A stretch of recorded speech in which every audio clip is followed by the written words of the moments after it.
Hey friends, Pastor Bill Walden here with Build Up the Church. Blessings on you. Hope you're doing great.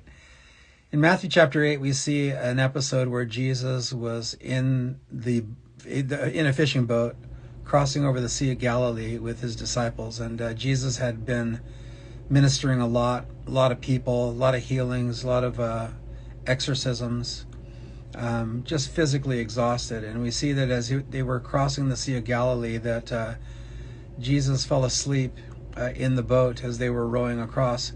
It says this, Matthew 8:24, suddenly a great tempest arose on the sea, and the boat was covered with waves. So the waves were coming into the boat and beginning to sink the boat. But Jesus was asleep. Then his disciples came to him and awoke him, saying, Lord, save us, we're perishing. So a lot of these guys were seasoned fishermen. They knew how dangerous it was. They knew how badly storms could come upon the Sea of Galilee. Even though it is a freshwater lake, it's surrounded by mountains, and cold weather can come down through the passes, as I understand it, and hit the warmer seas, and it just creates this weather condition and just like massive waves on a freshwater lake. So they understood that they were in danger. So they wake him and they say, Lord, save us, we're perishing. And he said to them, why are you fearful, O you of little faith? Then he arose and rebuked the winds and the sea, and there was a great calm, and the men marveled, saying, who can this be? Even the winds and the sea obey him. What I want to talk about here is fear and faith. And Jesus said in verse 26, he said to them, why are you fearful, O you of little faith? When we give in to fear, it cancels out faith. But when we stand in faith, it triumphs over fear. And the two are mutually exclusive in the life of a person who follows Jesus. And so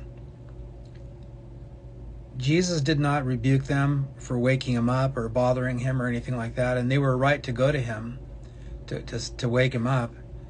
But he was disappointed in them. They had seen a lot of miracles in just the last few days. They had seen his power. And he just simply addressed them. He says, why are you afraid, you who are characterized by a lack of faith?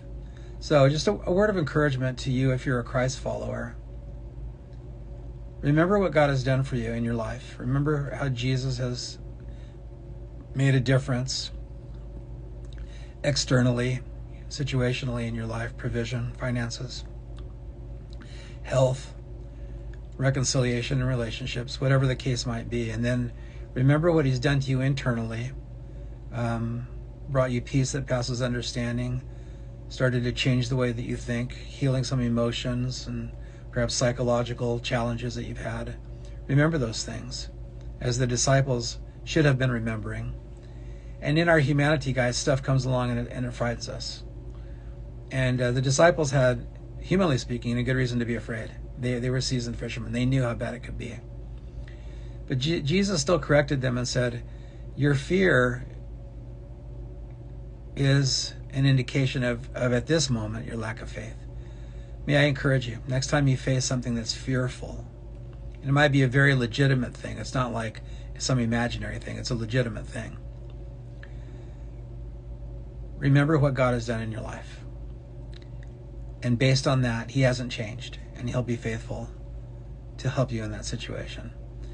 If you've never said yes to Jesus, gosh, I invite you, and a lot of people that would be watching this broadcast invite you to consider Jesus. So pick up your Bible in the New Testament, start reading along with us. This is from Matthew chapter 8 if you want to start reading along with us. I'm going to be doing a chapter a day here, or a little bit of a chapter a day. So today's January the 10th, 2024, Matthew chapter 8, verses 23 to 27. What was the end result? They marveled and they said, who can this be? Even the winds and the sea obey him. He proved, once again, his trustworthiness. So I encourage you to trust Jesus. Thanks for watching. God bless you. Bye-bye.